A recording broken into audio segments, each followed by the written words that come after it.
బీసీలకు రాజకీయంగా మరింత ప్రాతినిధ్యం కల్పించడమే లక్ష్యంగా కూటమి ప్రభుత్వం కీలక నిర్ణయాలు తీసుకుంటుందని రాష్ట్ర జలవనరుల శాఖ మంత్రి నిమ్మల రామానాయుడు అన్నారు.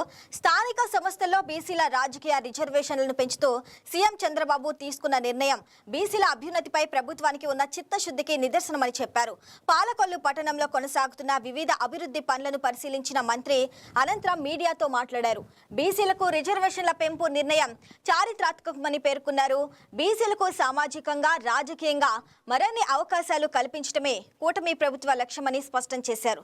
బీసీల సంక్షేమం అభివృద్ధి కోసం ప్రభుత్వం నిరంతరం కృషి చేస్తుందని మంత్రి నిమ్మల రామానాయుడు తెలిపారు. రిజర్వేషన్ ఆ రోజు అన్న ఎన్టీ రామారావు గారు స్థానిక సంస్థలు ఇచ్చారు. అటువంటి రిజర్వేషన్ ఎన్టీ రామారావు గారి దగ్గర నుంచి తర్వాత విజయభాస్కర్ రెడ్డి, జనార్దన్ రెడ్డి, చెన్నారెడ్డి, మళ్ళీ ఎన్టీ రామారావు, చంద్రబాబు నాయుడు, రాజశేఖర్ రెడ్డి, రోసయ్య, కిరణ్ కుమార్ రెడ్డి, మళ్ళీ చంద్రబాబు నాయుడు, ఎంతమంది ముఖ్యమంత్రులు మారినా కూడా 34% బీసీల రిజర్వేషన్ అట్లానే కాపాడుకుంటూ వచ్చారు.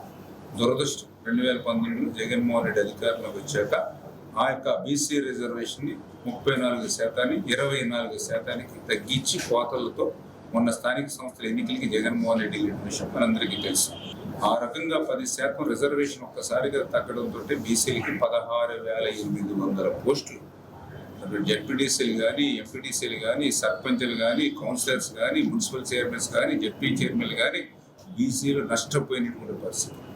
అటువంటి స్థితిలో మళ్ళీ ఈరోజు తెలుగుదేశం, జనసేన, బీజేపీ కూటమి అధికారంలోకి వచ్చిన తర్వాత బీసీలు అంటేనే ఈవేళ ఈ యొక్క కూటమికి వెన్నెముక అనేటువంటి ఆలోచనతో ఆ బీసీలకి ఎప్పుడు కూడా మొదటి నుంచి పెద్దపేట వేసేటువంటి పార్టీలుగా మళ్ళీ ఈరోజు మళ్ళీ ఆ 34% రిజర్వేషన్ని బీసీలకు అమలు చేయాలని మొన్ననే క్యాబినెట్లో నిర్ణయం తీసుకోవడం, అసెంబ్లీలో దాన్ని తీర్మానం రూపంలో తీసుకురావడం, ఆ రకంగా బీసీలకి 34% రిజర్వేషన్ ఇచ్చారు.